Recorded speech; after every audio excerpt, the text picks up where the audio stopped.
Let's talk about UFC 277. Amanda Nunes went out there, got the job done in devastating style, beat Juliana Pena from pillar to post, from start to finish. Yes, Pena impressed me with her toughness, but again, as a fighter, you don't want to hear that. Oh, you were really tough, though. It's kind of a backhanded compliment. But she did keep trying. God bless her. She never gave up. And she came close. Well, first of all, I think it was round 4 or 3. That armbar, I thought that armbar I thought it was over. Fair play to Amanda Nunes for getting out of that, but well done to Pena, because the hardest thing is when you're getting the shit kicked out of you like that, to continue fighting. Listen, she got dropped in the first round, dropped multiple times in the second round. She was getting pieced up on the feet. Yeah, she landed some shots, and that was clear when you look at Nunes at the press conference. She had some, her face was kind of bust up, but the success was few and far between, let's be honest. Yeah, I think the big shot was the eye to Amanda that really stuck in people's minds. And if I'm not mistaken, I think that was caused from the headbutt from Juliana. Oh, really? I believe so. No, right then. Well, like an accidental clash of heads. Right, okay. Well, either way, I thought Pena, the hardest thing is not to give up. Because when you're getting the shit kicked out of you in a fight, in mixed martial arts, when you get dropped and someone's on top of you and the ground and pounding you, all you got to do is this. All you got to do is cover up. All you got to do is stop fighting. And it doesn't even look like you stop fighting. It just looks like you're trying to defend yourself. And then your opponent can start teeing off on you and the referee stops the fight. So you can get out of that situation anytime you want. That the pain that you're going through, that unclimbable obstacle, or that was bad wording, but you know what I mean, this obstacle that you just can't get over, this person that you just can't beat, you're getting beaten, it's clear you're up against it. To not give up is very, very impressive, because as I say, all you got to do is curl up in a ball and wait for the referee to stop the fight, and they bloody well will. But she didn't do that, and I got to say, for that, she has my respects big time. Yeah, certainly constantly fishing for those submissions from the bottom. I wanted to ask, what did you think about Amanda Nunes continuing to get into Juliana's guard, despite Juliana coming close with the armbar, coming close with the triangle, trying every single Hail Mary submission she could find, and Amanda just kept coming back and pounding her in her own guard? What was your thoughts on her strategy there? Well, first of all, let's just talk about her on the feet. That little check right hook that she kept landing from southpaw stance, I thought that was a great read. Listen, Pena, her success, if I'm not mistaken, because I'm not a massive expert on her career, but from what I think is right, she's predominantly a wrestler, and that's kind of what got her into this sport. Saying that, it was Nunes that was constantly out wrestling her. She was able to take it down at will. But the point that I'm making is that when you adapt a striking style, when you fight a southpaw and you're not used to fighting southpaws, it blows your mind. Right now, Amanda Nunes has been around the block forever. She's a very, very experienced fighter, fought multiple styles, fought southpaws, so she just thought, I know, I'm going to fight southpaw in this one, and it's going to blow her mind, because the same combinations that you would throw don't work against a southpaw fighter as what they would against an orthodox. And then the footwork changes. You're having this foot battle. You're trying to control the outside foot, so you have more impact on your shots. Your right hand lands more. Everything changes. So for her to do that was genius. That threw her off. That check right hook every time she came in.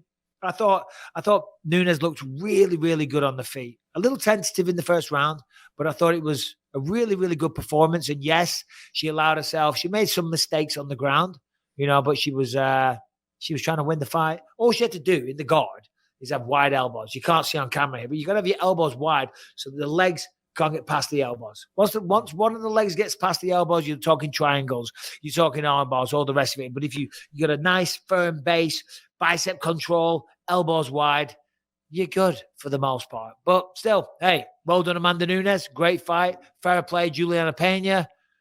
And that's about it. Yeah, so couple things. One, Juliana is, already on social media talking about, Dana White on the post-fight presser said she had a chunk out of her forehead taken out and she needed to, be rushed to the hospital. Juliana said that there was no plastic surgery needed, just a couple of stitches. She'll be back in no time, and was already calling for the third fight with Nunes. Now, Nunes, for her part, said she didn't get the finish because she wanted to beat her from pillar to post for 5 rounds and prove that she is, in fact, the better mixed martial artist. Which one do which camp do you fall into? Do you want to see a third fight, or do you think Amanda is that much better? I don't think we'll see another performance. Sorry, I don't think we'll see anything different, is what I mean. A different performance. I think Nunes is the better fighter. I think that was clear. That was clear in the first round of the first fight as well. She got tired. And that's not Juliana Pena's fault. That all belongs on the side of Nunes, right? Fail to prepare to fail.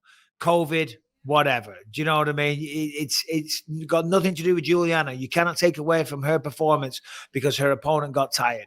But I think we clearly saw that she's the better fighter, so we don't need the rubber match. However, in terms of what's fair, generally if they want a piece in title fights, you see the third fight. So if they make the third fight, I'll understand it. And if they don't make a third fight, I will also understand it. But on this point right here, I'm just going to go solo because Harrington has just decided to bail on me. But that's quite all right, because in the co-main event, what did we have in the co-main event, Brian? Who was the co-main event? Remind me. Was that Brandon Moreno, Kaká, France? Oh, what a fight. What a fight that was. I mean, Moreno, he's a little son of a bitch, isn't he? Do you know what I mean? I called it, man. That dude is the main character in every fight he is in. I love that guy. Because when you see him, he's so cheery and likable, and he looks like a little giddy kid, and he's little nerdy, and he's always happy and upbeat and smiley. But then when he fucking walks out there for a fight, there is a shift. You know what I mean? You see him fucking mean mugging, and he fights his goddamn ass off. Oh, it's always so exciting to watch him fight. And not only that, but what I really appreciate is that when Deiveson Figueiredo came in, if that was any other champion at any other weight class at this time, there would be some sort of a WWE-like scuffle going on. Yeah. But they were just like, oh, this guys who should be essentially athletic rivals are essentially, they're like best friends hanging out. Yeah, well, you're fast forwarding, Brian. Jesus Christ. I put you in Harrington's hot seat for just a split second and you're messing up the flow. Get me Harrington back. Oh, speak of the devil. There he is. What's going on, Harrington? I see a lot of sideways looking whilst I'm talking. I'm delivering analysis. You're having a freak out with your girlfriend, yeah? No, what happened was the same. I think the reason my computer died before is because this power strip is dead. And I saw the thing that said her computer was about to die. And I'm like, babe, please fix this. Please fix this. And let me keep talking to Michael Bisping. Well, don't say it like that because that sounded a little suspect. Let me keep talking to Michael Bisping. Don't ever say a sentence involving my name like that ever again. All right, fair enough. I got to keep talking to Michael Bisping. Don't lower yourself to talking like that, please. This is why they call it the hot seat. Yeah, but you got a nice shirt on, though. I do like the color on you. Orange is your color. Thank you. It's the pride flag of the pride jersey of the Sydney Swans of the Australian Football League. Oh, yeah. Okay. All right. We were just talking about Brandon Moreno. I mean, he started off good. Kaká France fought his way back into the fight. I thought the tide was turning. I thought, holy shit, looks like Kai might get a finish here because he was finding the mark. He got the timing. He was doing damage. And then you can never count out Brandon Moreno. I was just saying what a dog he is and what a great guy outside of the octagon. Lands that liver kick. Holy shit, what a shot.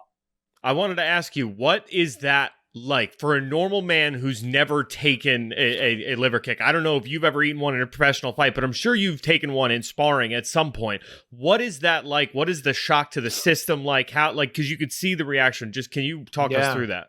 No, it's the same whether it's a punch or a kick to the liver. Do you know, I was reading up, on it recently because I was trying to do a breakdown on my YouTube channel about it. Essentially, your body kind of goes into shock and whilst it deals with it, and you have no, and I'm butchering this now because it's been a little bit, but you have no option but to drop to your knees because of the nervous system response that it does to you, because the brain's trying to figure on that. And I think you're like, I don't know, it does something to your nervous system where you got no choice but to drop to your knees. It's just agony. Do you know what I mean? It's like, you must have been hit in the stomach at some point and had that little sensation where you feel a little winded. Right? Because it's that, here we go. Brian says, the punch shocks the liver, the largest gland. organ and a center of blood circulation, and causes the victim to lose focus and drive, and can cause a breathless feeling in the victim. Yeah, no shit, Sherlock. That's exactly what it does. You got no choice. You drop to your fucking feet, to your knees, and it's bad. And then you need about 30 seconds, 45 seconds. But of course, in the UFC, they're going to jump on you. Simple. Yeah. And I mean, Moreno, like, that was so fun to me. Like, the kick to the liver and then the follow-up, like, immediately ready to pounce. There is, you know, I mean, he's one of the nicest guys on the microphone, one of, like, the most jovial. Sorry. No. If you came prepared, if your power pack was taken care of, you would know. Me and Brian already had this conversation, Harrington. I'm sorry. We cannot go over it again. All right, fair enough. I'm busting your balls, Harrington. You looked so offended then. It strikes me to have somebody who's that good at Legos have that much of a killer instinct is the only point that I'm making. No, I know. Well, I did say before, because he's the nicest guy, isn't he? And he really does seem like genuinely a nice guy. It's not an act. And I got to say, I was very, very impressed with Deiveson Figueiredo and Brandon Moreno afterwards in the cage. I felt for Kai Kara-France because it's such a nightmare. You're going to fly away interim title fight. You're taking over. You're doing well. And then you get kicked in the liver and your hopes and dreams are taken away temporarily. So rest up, Kai. He's an exciting fighter. I love watching him fight. So rest up, Kai. But when Figueiredo came in, they were so nice and polite and respectful to one another. And my emotion when I was watching that was one of regret. Why do you think that was? Could it have something to do with Robert Whittaker? Yes, exactly. Because I saw Figueiredo come in, and Figueiredo's got the reputation of being the bad guy. Mm-hmm. You know what I mean? And he came in and he was so respectful. You know what I mean? And I was like, yeah, fair play. That's how I should have handled it with Robert Whittaker when I went in and challenged him, because Robert's like the nicest guy ever. Do you know what I mean? And I should have said something, you amazing, mate. I look forward to fighting you. But that doesn't sell fights. Do you know what I mean? That doesn't sell fights. It doesn't. So that's, I went in there with the full intention of being nice. I talked about this at the time, but then I saw him there with a belt around his waist, all glistening and looking ripped, and the muscles and fucking bit of blood coming down his face. I thought, this motherfucker fancies himself. You fucking think you're fucking taking my belt? And then Bisping 101 off I went. Do you know what I mean? But when I watched that with Moreno and Figueiredo, I thought, yeah, fair play, man. I like that. Dude, it was so funny because it's like Moreno is doing the whole thing, and you see Figueiredo is dressed like a WWF wrestling villain, right? Like, he's got the shades on, he's got the belt over the thing, he's sitting there silent. Moreno, when he puts his hand out to shake his hand, I swear to God, like it was Hulk Hogan and Randy Savage in the 80s, right? Figueiredo then gives him the left to shake the hand, and I was like, oh, this is it. This is where he just disrespects him to his face, and then he took the glass off. Was just so cool about it. I was like, all right, I still want to see these guys fight for a fourth time, but that was cool. No, yeah, but so you're saying he should have done the Paddy move? What do you mean? Well, he did that at the Waynes, didn't he, against Jordan Levitt? Did you see that? He went to shake his hand and then pulled it away. Yeah, you can't do that. Paddy already did that. That would have been super lame. Well, I do think, though, I just want to make this point. I think it's cool that, like, with these two, we've seen them fight 3 times. We've seen these two go to war 3 different times. So, like, you don't need the shit talking to sell this fight anymore. We know anytime those two fight, it's going to be amazing. So it was cool to see them show respect. No, I totally agree with that. You're absolutely right. The fight sells itself, let's be honest.